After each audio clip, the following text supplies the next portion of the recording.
मुरादाबाद के 29 कुनरकी विधानसभा में उपचुनाव का मतदान बुधवार को कड़ी सुरक्षा व्यवस्था के बीच संपन्न कराया जा रहा है।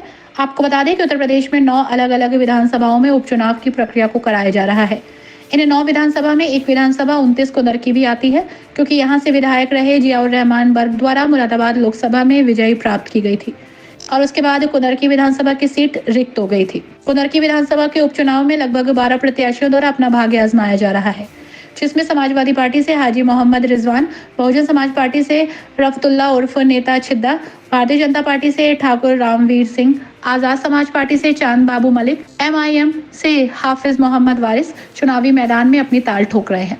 निर्दलीय प्रत्याशी के रूप में मसरूर, मोहम्मद उबैद, मोहम्मद रिजवान अली, रिजवान हुसैन के साथ शौकीन द्वारा भी निर्दलीय के रूप में अपनी ताल ठोकी जा रही है।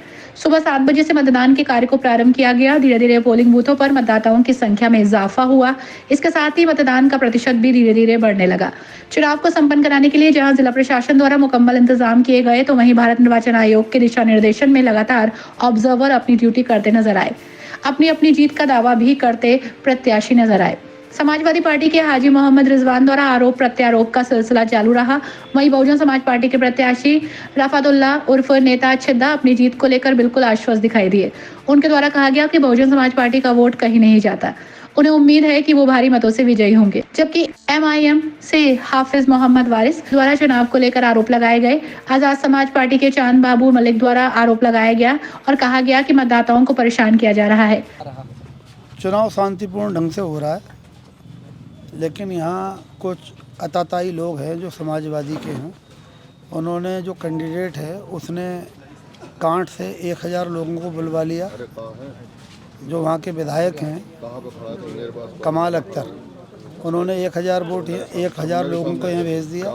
फ़हीम है बिलारी से विधायक, उन्होंने 1200 लोग यहाँ भेज दिए। और नवाब जान हैं यहाँ विधायक, उन्होंने भी 1200 लोग ठाकुर द्वारा से भेजे और फर्जी वोटिंग कराने का प्रयास किया, जिसे प्रशासन ने काफ़ी हद तक रोकने का काम किया है। और वही लोग यहाँ वातावरण को गंदा कर रहे हैं और 2 लोग वोट डालते हुए पकड़े भी गए हैं। अभी पुलिस ने पकड़ के और जो है बिठाया भी है थाना कुनरकी। लेकिन आरोप लग रहे हैं कि मुस्लिम इलाकों में वोटिंग डालने नहीं दे रहे। मुस्लिम इलाकों में या हिंदू इलाकों में परसेंटेज बहुत डाउन हो रही है। सब जगह एक सी वोटिंग हो रही है।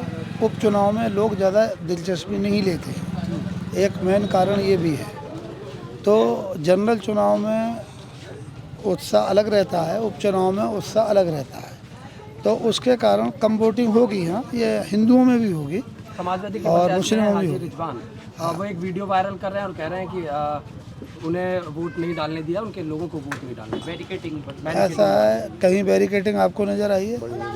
ये सब मुस्लिम है, मेरे पीछे खड़े हुए हैं, ये चेयरमैन है कुनरकी के।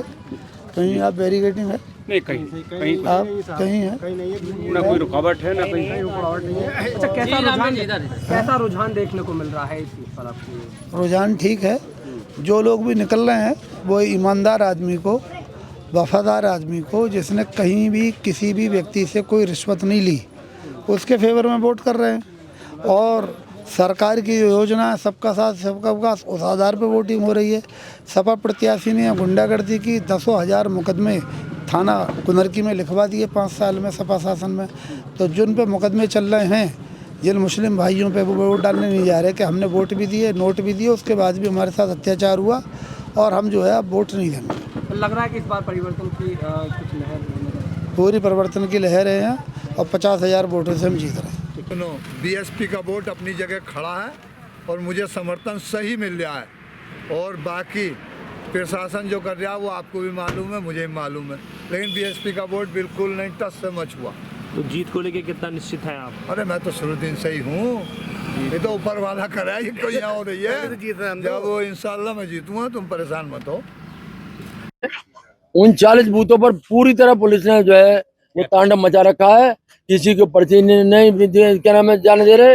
वो कह रहे हैं कि हार देखने के बाद समाजवादी पार्टी के प्रत्याशी इस तरीके के नहीं, हार देखने के बाद में ये तो आप बूथों पे जाइए, आप बूथों पे जाके खुद पूछिए लोगों से। आप यहाँ से निकलिए तो कम से कम बूथों पे जाइए। तो ये तमाम जनता जो खड़ी है हर बूथ पे जो है किसी को नहीं जाने दिया जा रहा। एक बार एक गांव में क्या नाम बेचारों ने लाइन लगा ली, मार मार के उन्हें भगा दिया सब। आपने एक एजेंट न बनाने वाली बात कही, उसमें रिएक्शन आया है जिला प्रशासन का कि हमने किसी के जो एजेंट्स हैं नहीं नहीं, अरे जिला प्रशासन क्या कह रहा है? जिला प्रशासन तो ये चुनाव ही लड़ा रहा है, भाजपा के अंडे नहीं लड़ रहा। ये क्या बात हुई कप्तान साहब से? कप्तान साहब से हमने ये तो कहा था मन के आप क्या करा रहे हैं, क्या हो रहा है? तो निष्पक्ष चुनाव हो रहा है? कहाँ हो रहा है निष्पक्ष चुनाव? किसी गांव में वोट डालने दे रहे किसी आदमी को? एक आप जाइए गांव में देहातों में निकलिए, उसके बाद दूध का दूध पानी का पानी हो जाएगा। बिल्कुल कहीं पर जो है वोट नहीं पड़ने दे रहे। कुल मिलाकर इस चुनाव को लेकर जहां अपने अपने दावे किए जा रहे हैं तो वही आरोप प्रत्यारोप का दौर चलता रहा। 12 प्रत्याशियों की किस्मत का फैसला मतपेटियों में बंद हो जाने के बाद 23 नवंबर को काउंटिंग के बाद फैसला होगा कि कौन विधायक बनेगा।